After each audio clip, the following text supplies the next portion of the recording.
Shit ain't what it used to be, is it? This nigga Puff got 50 months.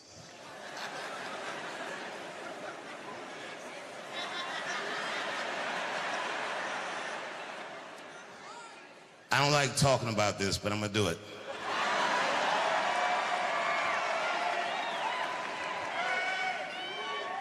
Here's my thing about Puffy. And I gotta state my bias. Years ago, I got attacked on stage in California at the Hollywood Bowl. Now, this was a long time ago. At this time, Charlie Kirk was alive and well.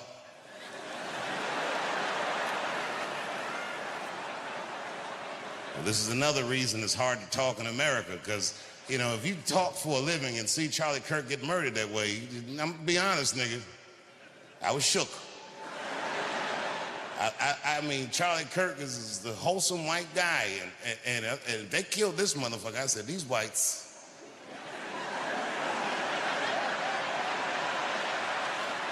We've never seen them like this. They're playing for keeps. And then remember, the next day in the news, when all the information was still shoddy, they came out, they were like, apparently there were transgender messages inscribed on the bullets. I was at home like, oh no! I'm dead as fried chicken.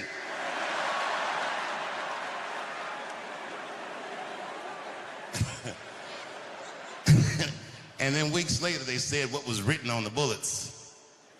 One of the bullets had Bella Ciao, Bella Ciao, Bella, Bella, Bella Ciao written on it. Another bullet had written on it, if you're reading this, you're gay. I was at home like, nigga, I'm gonna need to see these bullets. How the fuck is this nigga writing whole paragraphs on bullets? How big are these bullets? What is this nigga, a watchmaker? He can inscribe all this shit on a bullet?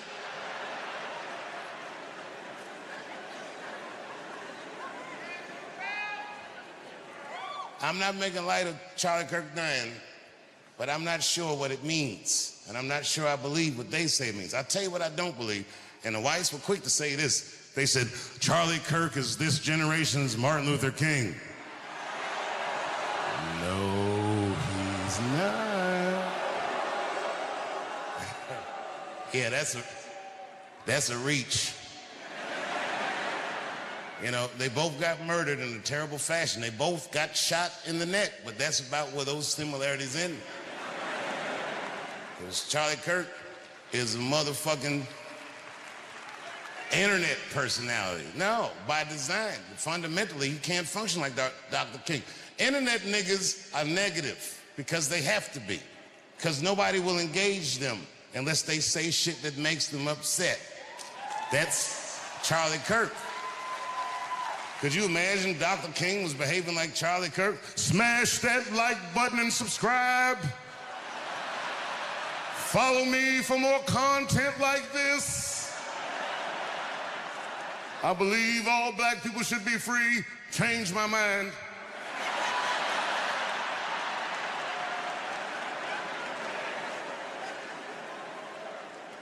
The Congress took a vote that October 14th will be Charlie Kirk Remembrance Day, and everybody voted for it. No, I'm not gonna boo it. You can remember, no. Remember that nigga if you want to. And remember him however you want to. But I do know that most of those Congress people voted for that because they're afraid of political violence. I'm telling you, it's easier to talk in Saudi Arabia.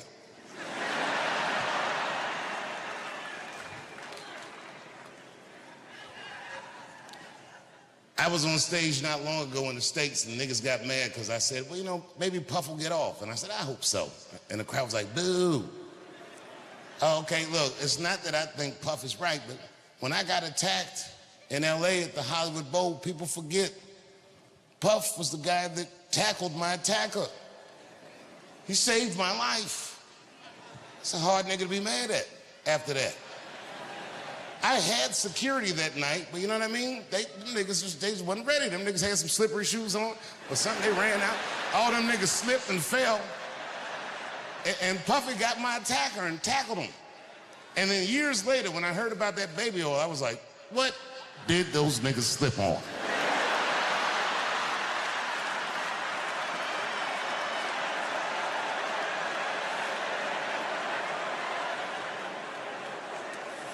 $1,000 bottles of baby oil, that's a lie. But remember, he wasn't on trial for having 1,000 bottles of baby oil because it's not a crime to have 1,000 bottles of baby oil. It's gross. It's not illegal. And I'm gonna tell you something else I haven't said, but this is true. In LA one night, I shouldn't even tell, fuck it. I've been to Puffy's house.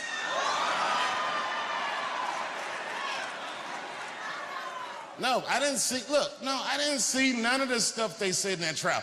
I walked to that nigga's living room, house was clean, traction on the floor, nothing slippery, walk right through. Perfectly normal evening. The only thing, in hindsight, but at the time it didn't mean nothing to me. I didn't think about it until after I found all that stuff out, but in hindsight it was fucked up. But we was on his back patio, and we was drinking and laughing, talking, and then nigga Puff starts swirling his drink like this, and he goes, so Dave, he goes, what are you into? You know me, I was like, I don't know, nigga, books, video games,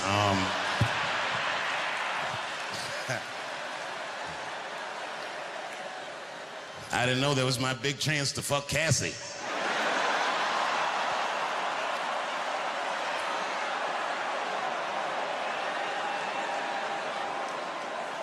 God bless her. I'm not making light of her. What she went through was terrible. But remember, because they kept showing this video of him beating her up in a hotel hallway, which is a terrible video. But he wasn't on trial for that. If you remember, he paid her for that before the federal charges ever came up. He paid her $35 million, is what I heard, which doesn't make it right, but I mean, come on, nigga.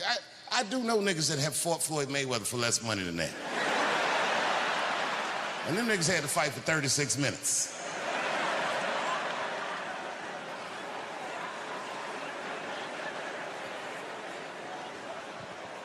But Cassie is a gangster. She did something that I wouldn't wish on my worst enemy. She had to testify about her sex life. Boy, that's tough. God save us all from that. Anything you say about sex publicly is gonna sound bad. Even if you're talking about fucking your wife face to face. If the judge is like, tell me about did you fuck your wife face to face?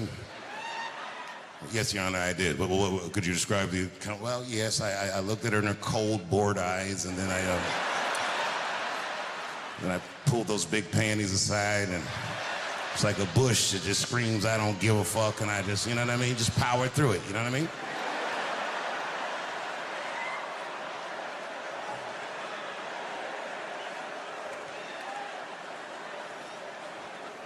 Cassie had to do way harder than that. Them questions, they was asking her all kinds.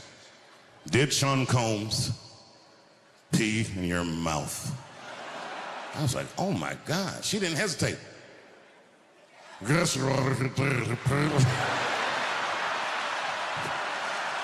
I'm sorry.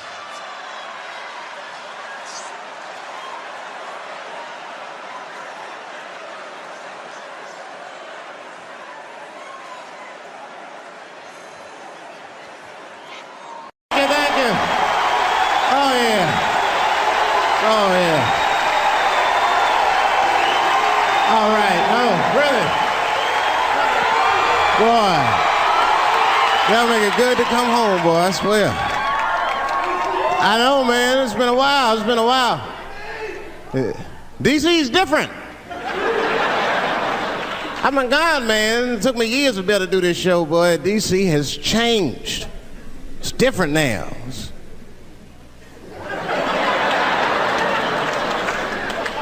There's a lot of white people walking around, isn't there?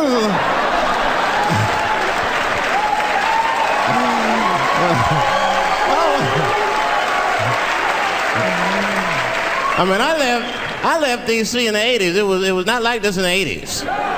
When crack was going on. Remember when crack was going on? White people be looking at D.C. from Virginia with binoculars and shit. Well, that looks dangerous. Not yet. New white people. You can't scare these white people. I tried. Roll up on them. Boo! The hell is wrong with you?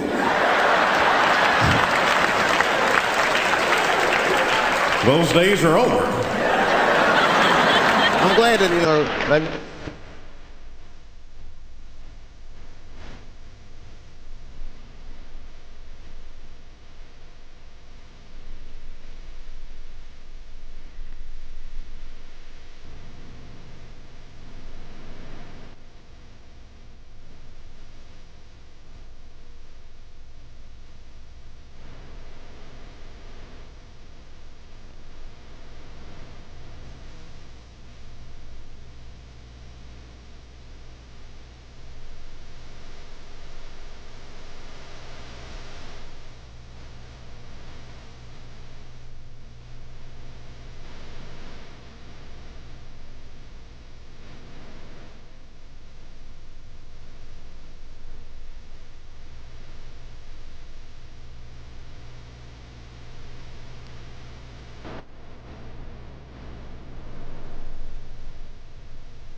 that's when that white friend comes in handy.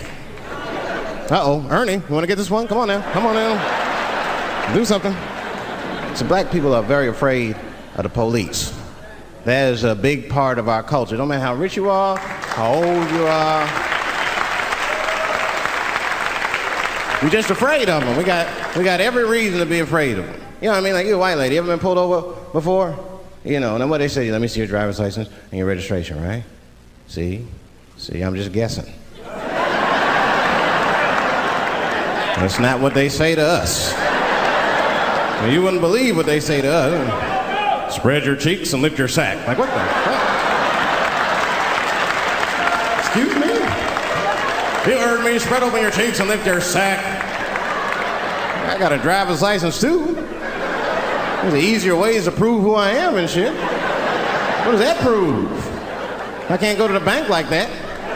Cash my check. What do you mean you don't have any ID? Wait a minute.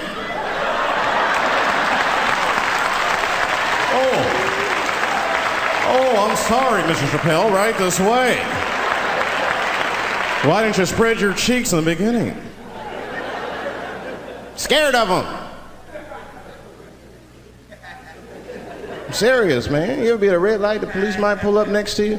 It won't be no big deal for you, but you know what? I'll fucking fall apart. Oh, nigga. Oh, don't look over there, nigga. No. But I didn't always know that was a black thing. It took me a while to figure that out. I learned that shit in New York. I was in New York City. Now, I was hanging out with a friend of mine. He's a white guy, you know. We were just hanging out. And we were lost in the city, you know, we were smoking a joint. Now, I don't know if it was a coincidence that we were lost and high and shit, but... my white buddy, he was smoking a joint. Dave, it's the goddamn cops.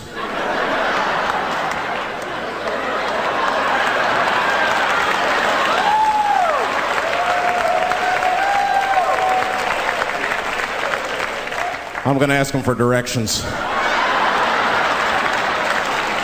I said, Chip, no! Chip, don't do it! It was too late. He was walking over there, this man was high as shit. Excuse me, sir. Touching him and shit. Excuse me. You need some information. Start confessing things you shouldn't confess. I'm a little high. All I want to know, which way is 3rd Street? The cop was like, hey, take it easy. You're on 3rd Street. You better be careful. Go ahead, move it. Move it. That's all that happened. That's the end of the story. Now, I know that's not amazing to some of you, but you ask one of these black fellas, that shit is fucking incredible, isn't it? I'm saying a black man would never dream of talking to the police high. That's a waste of weed.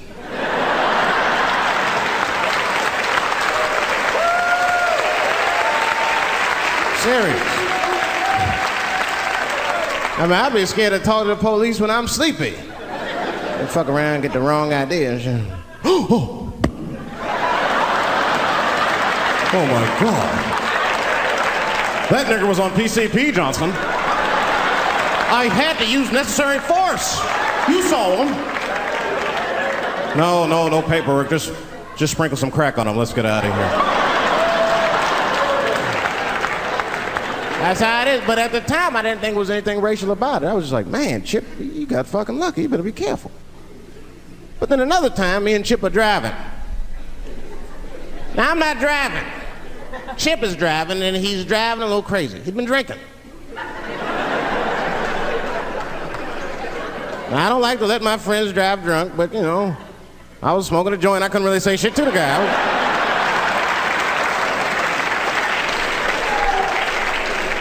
And we get at a red light. We stop at a red light, and a car pulls up next to us, and I'll never forget it. Chippy looks at me, he's all drunk, and she's like, Dave, I'm gonna race him.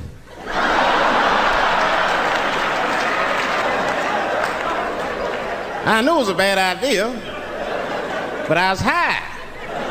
I tried to explain to him it was a bad idea, but all that came out was, well, nigga, sometimes you gotta race, I don't know.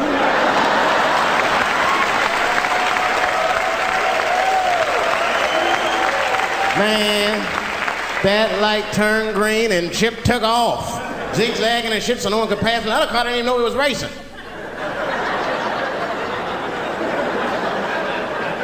Then the police seen us and pulled us over. Now you understand, I'm scared as shit. I mean, come on, the car smells like weed. I've been speeding, this man is fucking drunk. I was scared. Chip was not scared at all. It was weird. He didn't even turn his radio down. Isn't that weird a little bit? I mean, if you get pulled over, wouldn't you turn your radio down? Nobody want to get their ass beat to a soundtrack and shit. You know what I'm saying? Chip had the music blasting. We're not gonna take it.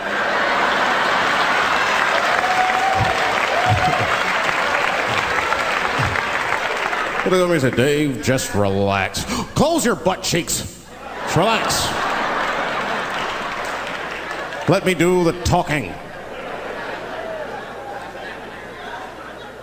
want to know what he said? This is almost exactly what he said. I couldn't believe it. He says, oh. Sorry, officer, I didn't know I couldn't do that. I was fucking shocked. The cop said, well, now you know. Just get out of here. Just get the fuck out of here. Chip said, okay, I will, sir. Thank you. What? What's wrong with you, Dave? I didn't know I couldn't do that.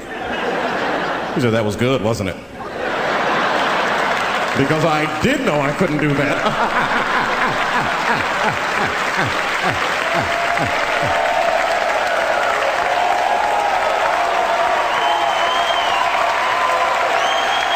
I was shocked. I wasn't shocked at the audacity of it. I was just shocked because I would have never thought to say that. I don't think any black dude would think to say that because they know we know the law. Every black dude in this room is a qualified paralegal and shit. He knows the law. I mean, if one of us even start to do something wrong, an old black man would pop out of nowhere. Nigga, don't do that. That's 5 to 10. Watch out. Well, we know the laws and the penalties. Guy Chip didn't even know he couldn't race. I'm not saying I don't like police. I'm not saying that. I'm saying I'm just scared of them. Nothing wrong with that. Sometimes we want to call them too. Somebody broke into my house once. It's a good time to call them, but I don't. The house is too nice. It ain't a real nice house, but they never believe I lived in it. They'll be, oh, he's still here. Oh my God. Open and shut case, Johnson. I saw this once before when I was a rookie. Apparently this nigger broke in and hung up pictures of his family everywhere. Well, let's sprinkle some crack on him and get out of here.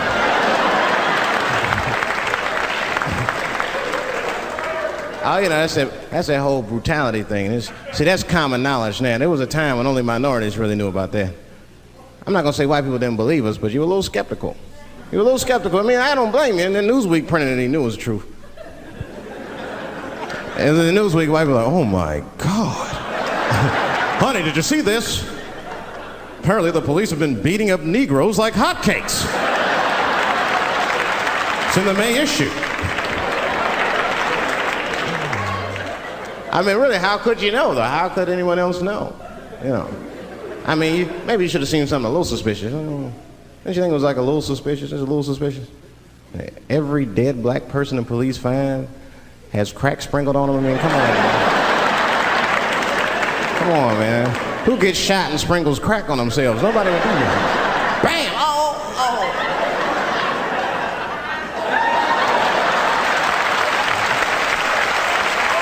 I don't want to leave no mysteries.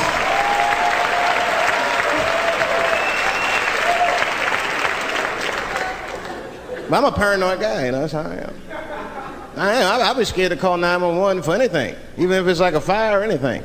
Because they tape those phone calls. I see the shows, they tape them, and then they play them on television. That's fucked up. Now, I'll say anything if I'm scared. That shit is private, you know what I mean? What if I get killed? They start playing that 911 tape on the news, I'm dead, I can't explain myself to my buddies and shit. We watching the news. We have Reg Chapman on the scene. Reg, what's going on out there? It always takes a guy on the scene a minute. Hi, Bob. Hi, yes, we just got hold of a copy of Dave Chappelle's Frantic. 911 emergency call. Remember, viewers, some of this language is disturbing.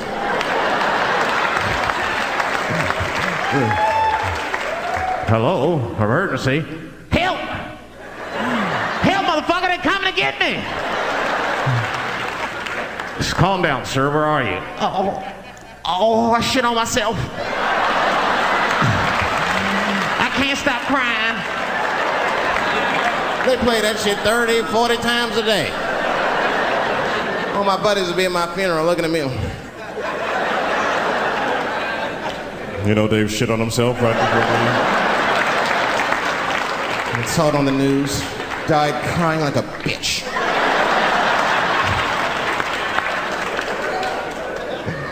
I'll be dead. I can't defend myself. That's not a nice thing to do. That's not a nice thing to do. I mean, it's a 911 tape. How they expect you to sound? Of course you're gonna be scared. It's an emergency. There's nobody calls 911 cool and relaxed. That shit would sound ridiculous. Hello, emergency. Hi. Hey, 911, how are you? Yeah. Look, there's a group of hooded white men gathering outside of my house, and it looks like they mean business. Get out here, nigger! I gotta go. You guys try and hurry.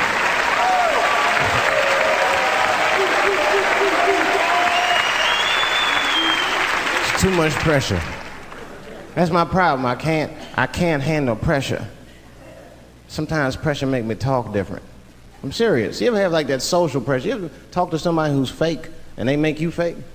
Like they come to you like, hey, how you doing? You're like, fine, how are you? And you're like, I don't even talk like that. I get sick of that shit. I do. It just makes me sick. Sometimes I'll talk crazy just to make myself feel better. You ever do that? Just start talking like crazy. Like, you ever hear this voice? Man. That's how bad guys used to talk in the 40s. In the old days. See, I talk like that. Not all the time, but if somebody put the pressure on me, fuck it, I gotta cut loose. If the police pull me over, I'll talk crazy. Son, do you know why we pulled you over? Nah, because I'm black, see, that's right. Nah. I do it. It's not illegal to talk like that. How do they know I don't talk like that every day? Stop talking like that. Stop talking like white copper. Nah. That's how I talk, see?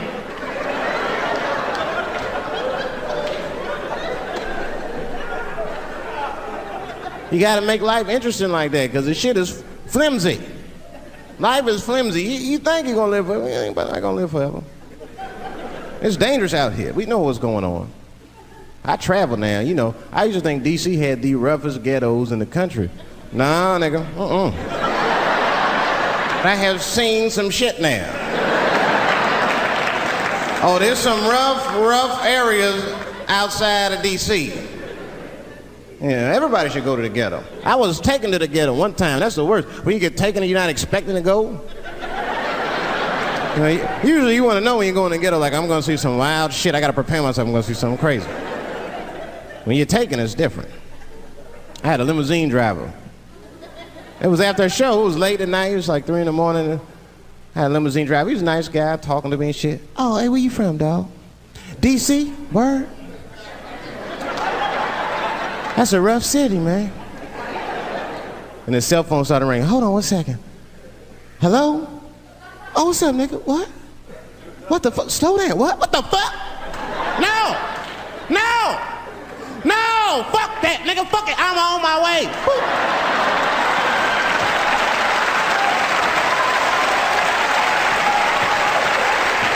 Hey.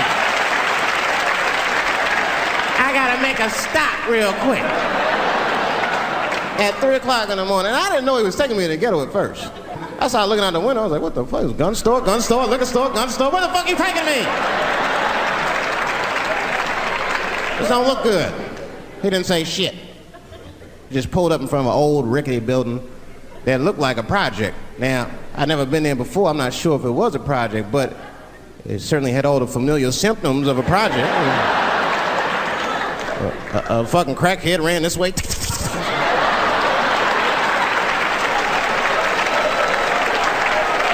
And then another one jumped out of a tree and shit.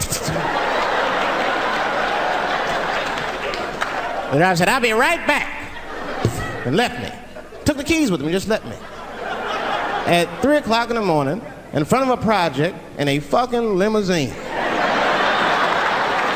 This was not good. I was like, man, I gotta look around and see if I can see some landmarks and figure out where I'm at. Might have to escape on foot. Now, this is when I knew I was in a bad neighborhood. You only see this in the worst neighborhoods. Remember, it's 3 o'clock in the morning. It's 3 o'clock in the morning. I look out the window. It was a fucking baby standing on a corner. Look at this. And the baby didn't even look scared. He was just standing there.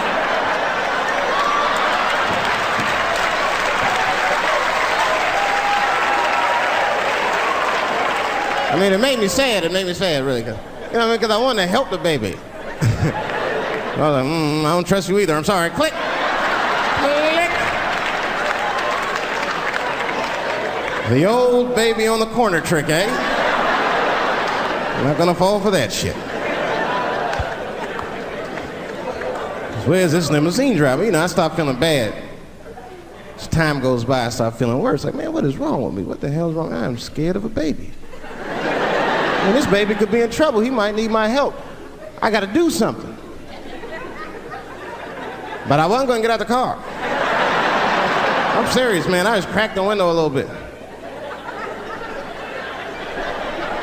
There's an old limousine. I could roll it down.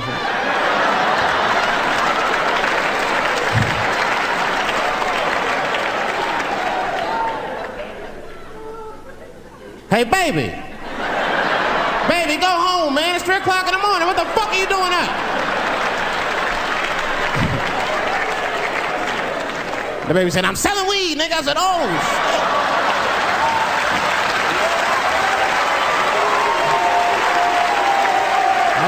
than that. I'm serious. I had to buy 2 bags from him to calm my nerves. Let me get 2 Got back in the car and rolled me a joint, man. So, that shit was scary, man. Every once in a while, like a crackhead would come up to the car and look in the window. It was like Jurassic Park and shit. He'd be looking on the car. Hey, get out of here, cracky.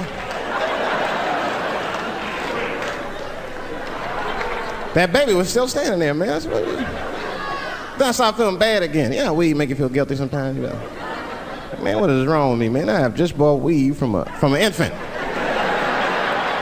I can't condone this kind of behavior. What am I thinking? I can't let the fear ruin my morals. Gotta do something.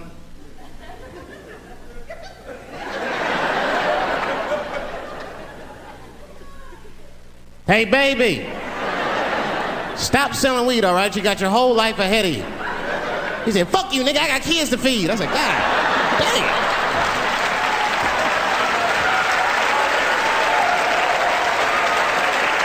Sad. And just at that very moment, one of the crackheads was running across the street and got hit by a car. I know it was a hit and run. The police did it. That's all right, they sprinkled some crack on him and got back up.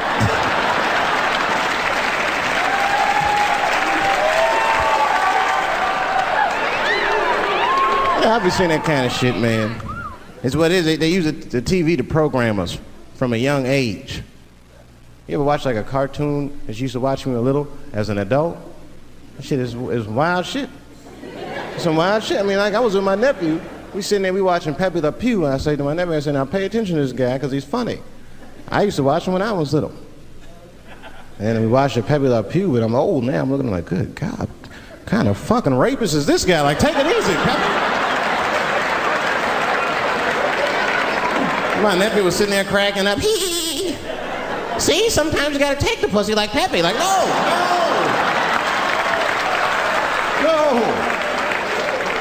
I had to turn the channel real quick. I turned on Sesame Street. I said, oh, Sesame Street. This is much better because now he'll learn how to count and spell. But now I'm watching it as an adult and I realize Sesame Street teaches kids other things. It teaches kids how to judge people and label people. That's right. They got a character on there named Oscar.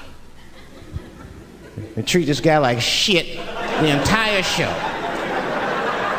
They judge him right in his face. Oscar, you are so mean. Isn't it, kids? Yeah, Oscar. You're a grouch. It's like, bitch, I live in a fucking trash can. I'm the poorest motherfucker on Sesame Street. Nobody's helping me.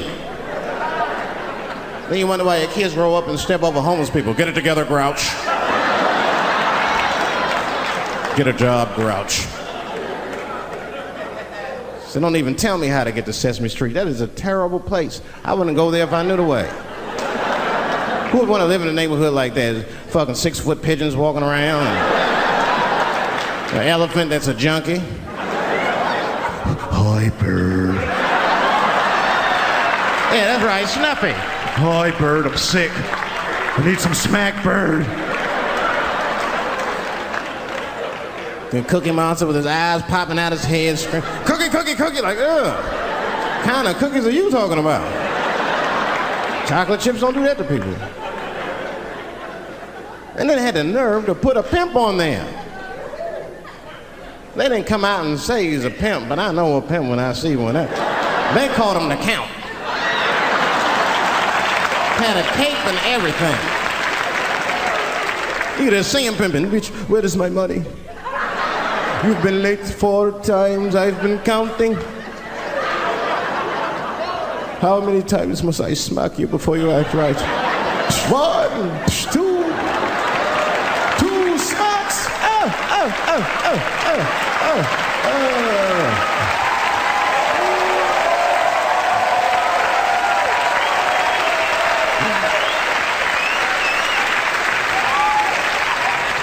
That's the thing, there's so much stuff to worry about. You know, the more you know, the more you don't know and shit.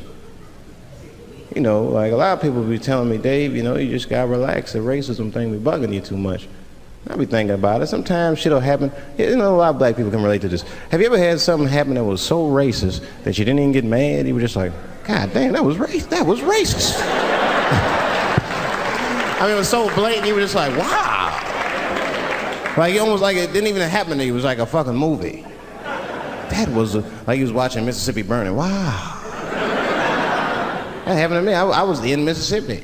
I was in Mississippi doing a show, and I go to the restaurant to order some food, and I say to the guy, I say, I would like to have, and before I even finish my sentence, he says, the chicken. I said, what the fuck? I could not believe it. Could not believe that shit. This man was absolutely right. I said, how did he know that I was gonna get some chicken? I asked him, I said, how you know that? How'd you know I was gonna get some chicken? He looked at me like I was crazy. Come on, buddy. Come on, buddy. Now, everybody knew as soon as you walked through the goddamn door, you're gonna get some chicken. There's no secret down here that blacks and chickens are quite fond of one another. And then I finally understood what he was saying, and I got upset. I wasn't even mad, I was just upset. I wasn't ready to hear that shit. All these years, I thought I liked chicken because it was delicious. Turns out I'm genetically predisposed to liking chicken. I said, it's whack. I got no say in the matter. I got ruined chicken for me. I'm scared to eat it in public. I want somebody to see me and say something. You know what I mean? Like, you be eating some chicken?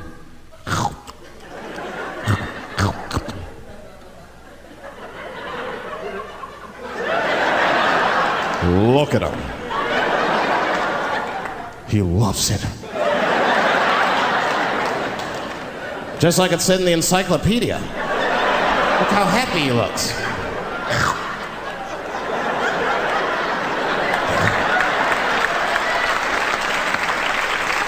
Sometimes this world be too much to deal with. That show business be crazy. That's where the cultures really collide. Show business bring a lot of races together. Sometimes it works, sometimes it don't. This is one thing that happens that's funny. You know, sometimes I'll be on a business call, right? You know, like with a lawyer or something. You know, my lawyers be white, and like we'll be on a call, right? And they'll be like, "Oh, okay, Dave, we're gonna close the deal. Is that fine with you?" I'll be like, "Yeah, that's good for me." Great. You have a good weekend, Dave. I'll be like, "All right, you too, man. Peace." Oh, all right, bye-bye.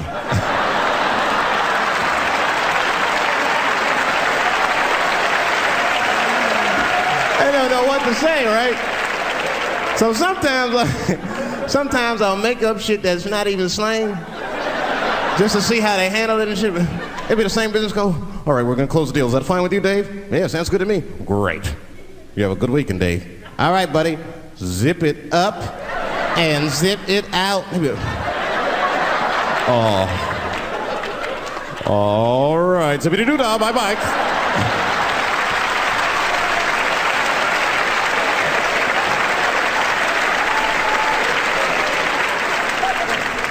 Sometimes, you know, racism works out in black people's favor. Yeah, it doesn't happen often. It happens very rarely, but when it happens, it is fucking sweet.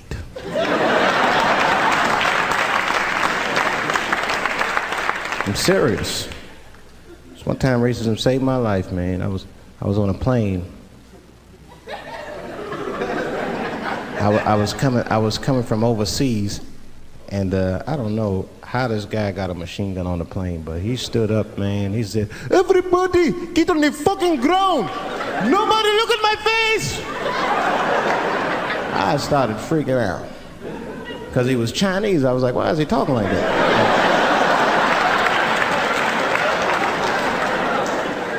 He was screaming and crying. I was the only brother on the plane. Well, I thought I was the only brother. I looked over, there was one other black dude. He was from Nigeria. I looked over at him, he was looking right in my face, man. He didn't say 2 words to me, he just looked at me, he was like...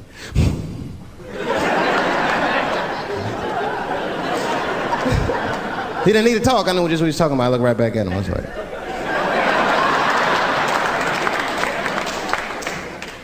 Some white dudes on the front of the plane seen us. They were like, oh my God. I think those black guys are gonna try to save us.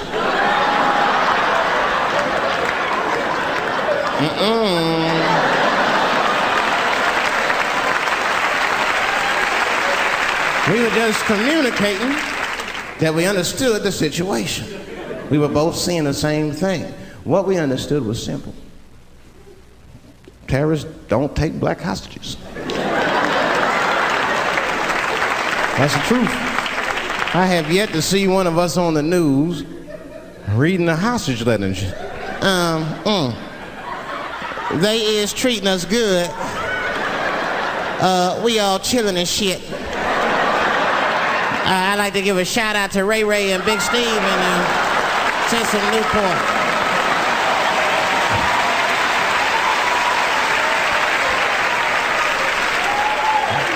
You're not gonna see it. And terrorists are smart. They know what they're doing there, you know. They terrorists. They know the black people's bad bargaining chips.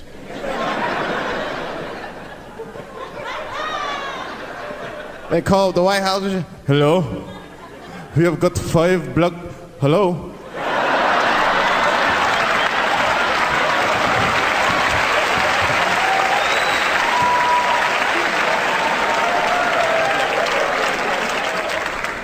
You'd be back in D.C. You know, I was thinking, man, this is an election year. I'm gonna ask you, you're a white guy, do you know who you're voting for yet? Don't know, do you? Now you see that? You see what just happened here? Let me tell you something, that is a cultural thing. He knows who he's gonna vote for, he's just not gonna tell me. See? I've noticed that. That is a cultural thing. White people do not like to talk about their political affiliations. It's a secret. You ever ask a white guy who's voting for you? Hey, Bob, who are you gonna vote for? Dave, whoa. Take it easy now. Take it easy. So anyway, I was fucking my wife in her ass, right? And I mean, it was something else.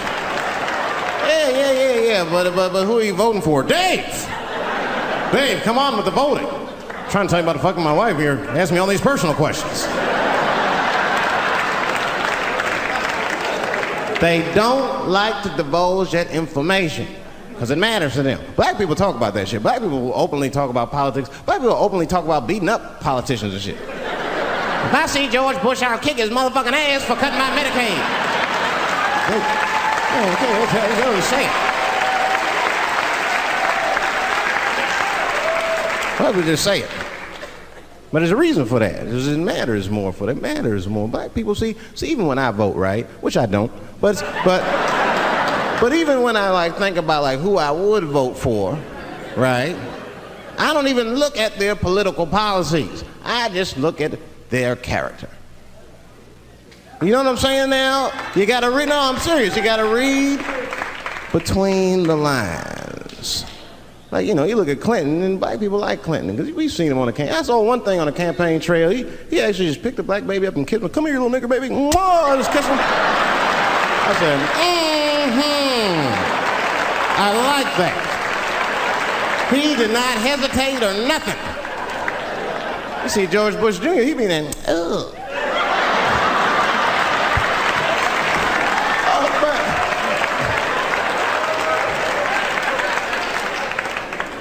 I'd never vote for George Bush Jr., but I don't know George Bush Jr.'s politics. The only thing I know about George Bush Jr. is that guy sniffed cocaine. That's right. Now listen, we cannot have that shit in the White House. That might be fine for a mayor, but goddamn it, not in the White House. Not in the White House. You know what I'm saying? The stakes are too high in the White House.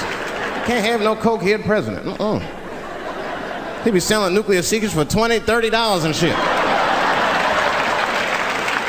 He'll be in meetings embarrassing America. Come on, sign the treaty, baby. I suck your dick. Like, what the? Mr. President. Like, Mr. President, that is not how we do business here, sir. Stop sucking the ambassador's dick. No, let them finish.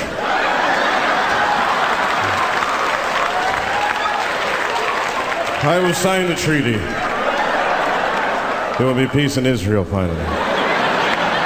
I'd vote for Clinton again if I could. At least it's always better.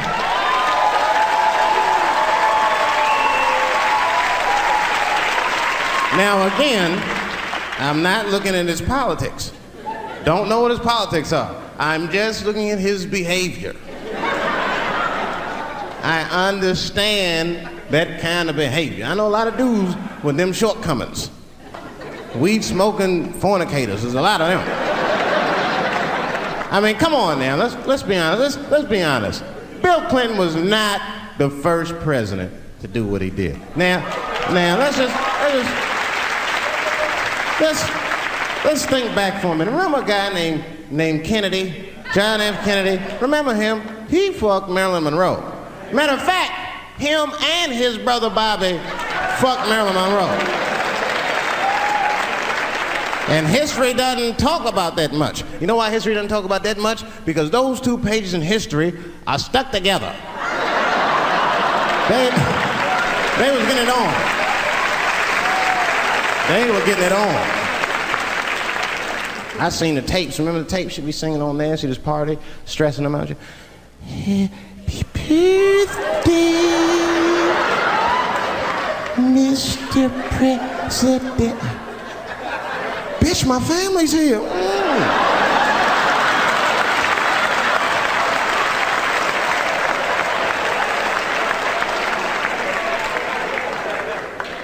Clinton did the same thing, but he didn't do it like that. Because it's the year 2000, he's busier than Kennedy was. He was a busy man. Clinton did that kind of thing the way busy men do it. You know what busy men do? They fuck who's close to them. I can tell that's what Clinton was up to. Look like he just stuck his head out the office door and shit. Oh boy. You, come here. I made my penis suck for my 3:30, come on. Oh boy.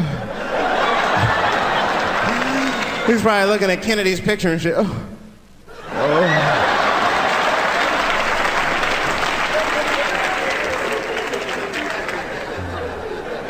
And then to top it off, he lied, which I thought that was special. I did, man. I know how he did. I've been accused of having sex with a girl I did not have sex with before, and let me tell you something. That shit is infuriating. You ever go through that? You know, it'll make you crazy. You be screaming at your best friends. I didn't touch that bitch, nigga, I'll kill you. Fuck you, nigga, I'll kill you.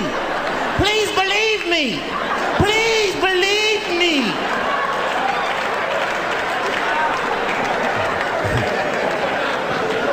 But Clinton didn't do it like that, did he? And Clinton came out of the press conference all relaxed, his shoulders all relaxed and all this trouble. It looked like he just got done fucking or something.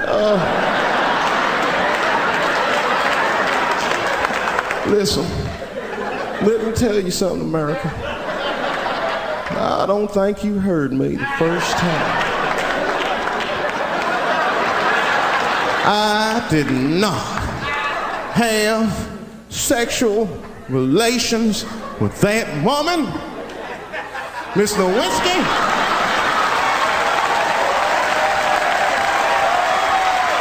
You know he did it. You know he did it.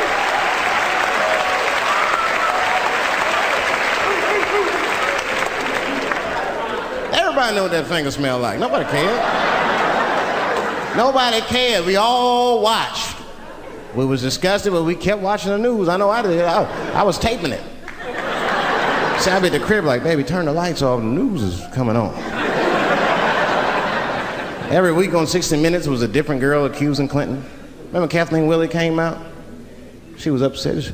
The president called me into his office. He began massaging my breast.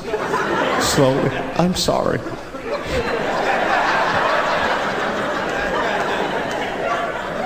And then he placed my hand on his genitals. Ed Bradley was shocked. Was he aroused?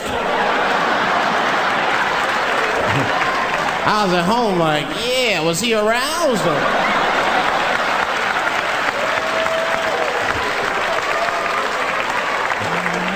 And then Ed Bradley looked right in the camera. He said, don't bust that nut yet. We'll be right back.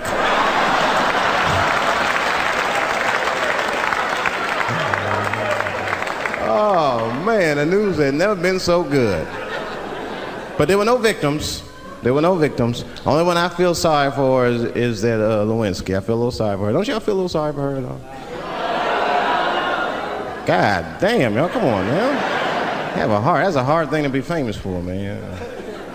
I mean, nobody want to be the most famous cocksucker of all times and shit.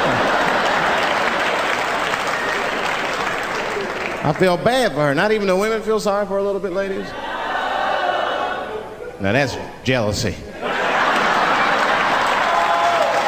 That's what that is.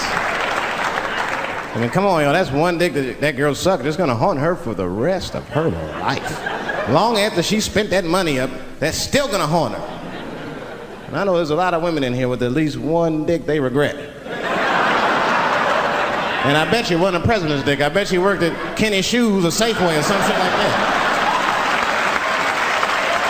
Don't go judging her. Don't go judging her.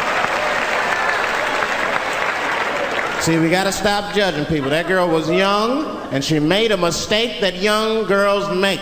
She wanted to fuck a powerful man, period. That's as far as she thought it through. She wasn't thinking about how powerful the president was. She had no wisdom. An older woman would have helped everybody. An older woman would have been in there, you know, you should lower taxes. You know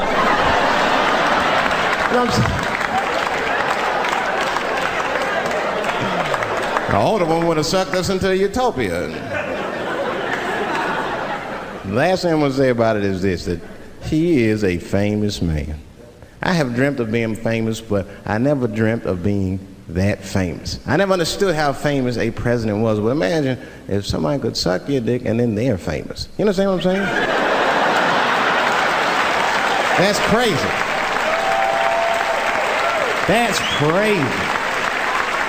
I mean, no guy ever thought of that. There's nobody with a pickup line that good and shit. They suck my dick, there's a future in it. What? Oh, that's it now. Get out there and be somebody. Go write a book. You're a qualified author now. Go write a book. I said, I'm in the wrong business. I should be the president. Shit, I'm in the wrong business. See, the only reason I don't want to be president is because I'm black. That would make it too hot for me. I mean, you know, I think it could be a black president one day, but you don't want to be the first one. I mean, second or third, that's fine, but that first nigga better watch out. I'm going to tell you that right now. I'm too hot. I mean, I'd be the first black president. I don't think that nobody would really hurt me. I'm sure somebody would want to hurt me, but I don't think they'd touch me because my vice president will be Mexican for a little insurance. You know what I'm saying? You can shoot me if you want, but you're just going to open the border up, so you might as well leave me and Vice President Santiago to our own devices. Ain't that right, Santiago? See.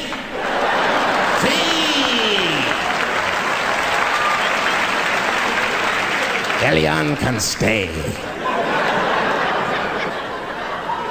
Don't worry, I don't got no Elian jokes.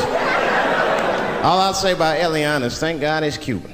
Because if he was Haitian, you'd have never heard about his ass.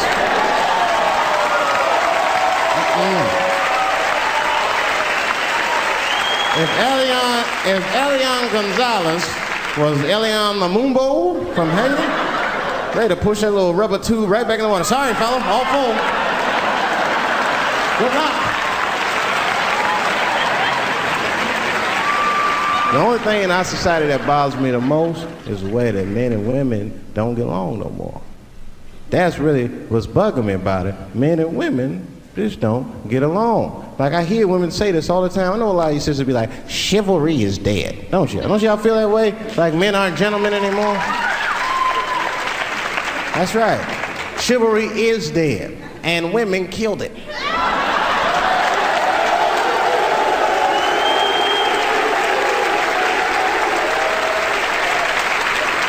There's a fundamental difference in the way we're going to see things. We're not going to see eye to eye on this issue. We're just not. Our tests in life are different. A woman's test in life is material. A man's test in life is a woman. Now, by test, I mean that those are the things that we desire. Men have nice cars. Not because they like nice cars, because they know women like nice cars. That's how it goes. Because men are hunters, and the car is the bait. And the woman comes and says, ooh, nice Porsche. Gotcha, bitch. That's how it is. That's true. Come on now, you go to a woman's house, her house be comfortable as shit. Women love comfortable surroundings, so men get comfortable surroundings. But let me tell you something. If a man could fuck a woman in a cardboard box, he wouldn't buy a house. But that's still not where chivalry got killed. Chivalry got killed by the feminist movement on the magazines that got women going crazy, because women got too much advice about men from other women. And they don't know what the fuck they're talking about.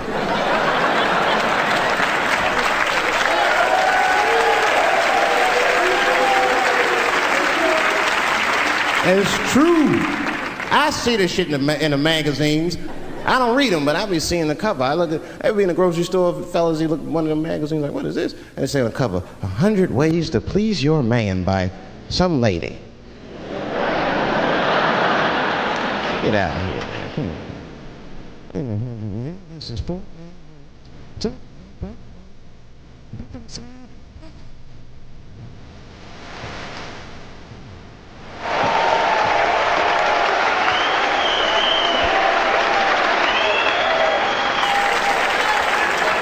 And then the magazines trick the women. The magazines start picking at your self-esteem. Every page you turn, you start feeling fatter and uglier, and you feel like your clothes aren't good enough. And the magazines have you forgetting how fucking beautiful you are. And that's what happens. Now look what happens. And then you forget how beautiful you are, and we all suffer. If pussy was a stock, it would be plummeting right now because you flooded the market with it. You're giving it away too easy. I'm just being truthful. I'm just talking. It would plummet. You'd be watching the news today, pussy plummeted again on the NASDAQ. Gold is up 10 points.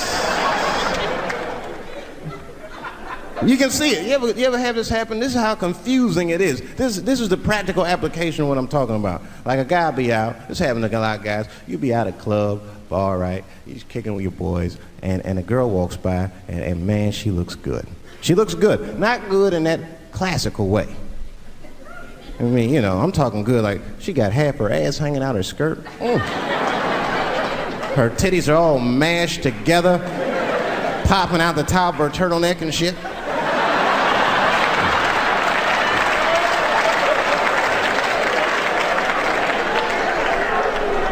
And you with your buddies, right? You with your buddies, you got a couple drinks in you, and you see a girl like this, you might try to talk to her. This might not come out right. I don't know what you say, but damn, look at them titties! Right? The girl gets mad at you. Oh, wait a minute. Just because I'm dressed this way does not make me a whore. Which is true. Gentlemen, that is true. Just because they dress a certain way doesn't mean they are a certain way. Don't ever forget it. But ladies, you must understand that is fucking confusing. Just is. Now that would be like me, Dave Chappelle the comedian, walking around the streets in a cop uniform. somebody might run up on me. Oh, thank God. Officer, help us. Come on, they're over here. Help us. I'm like, oh, just because I'm dressed this way does not make me a police officer. You understand what I'm saying? It's like, all right, lady, fine. You are not a whore. But you are wearing a whore's uniform, I'll tell you that shit right now. Little misunderstandings can happen. And then men, we misunderstand women a lot. You know, we always undermine their feelings. You can't do that to them. You can't, because, see, feelings are, you see how they're clapping? Feelings are very important to women. They are all important to women. I'm just learning this shit. Everything's based on how they feel. You can hear when they tell stories. You ever hear a man tell a story, it'd be just facts. Who, what, when, where, why. It was me and Bob, we was at Safeway. Then that nigga Bob said this, then I punched that nigga, and then I broke out. That's the story.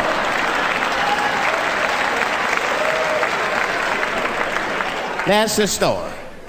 Women tell stories, all these feelings. Well, first of all, you have to understand, I was on my period, and I just talked to my mother, so I was feeling like, God damn, there's too many feelings. What the fuck happened? Get to it. But I gotta talk about them.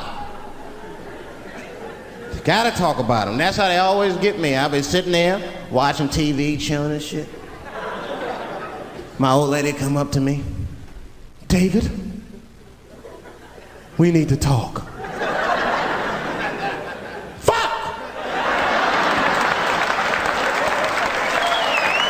I don't say that out loud. That's how I feel inside. Because I know every time we need to talk about some shit that I gotta do. We don't ever have to talk about anything she needs to do.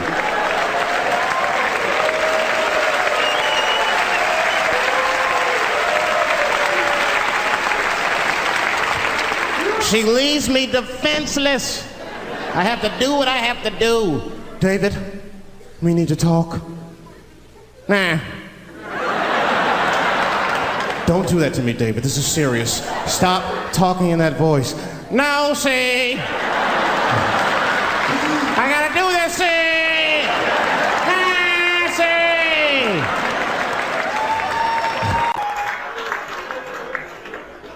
I complain, but I'm happy I'm with somebody. I don't want to be single.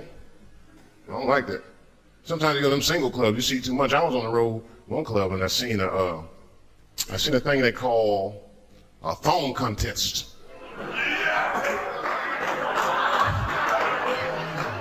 Yeah, I seen a thong contest. Yeah, it's some scandalous shit, all right. I couldn't get over that, man. Because the DJ, I was dancing with a girl. The DJ said, everybody that wants to be in a thong contest, please report to the DJ booth. Kind of like, excuse me.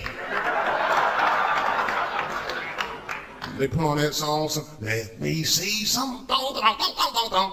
Them girls were going off. Some of them pulled their pants down, some of them pulled their skirts up, all of them just shaking their butt. Some of them didn't have underwear on, they was just fucking shaking their butt. I mean, really, I was fucking disgusted. But I couldn't turn away.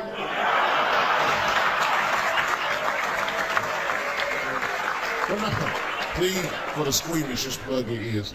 All right, one of the girls, you get so into it, there's no cops around, right? But she actually, I'm sorry to tell y'all this, she spreads her butt cheeks open. She spreads her butt cheeks open in the middle of a crowded disco, right? I was disgusted because I was like 10 yards away from her. I was like, oh my God.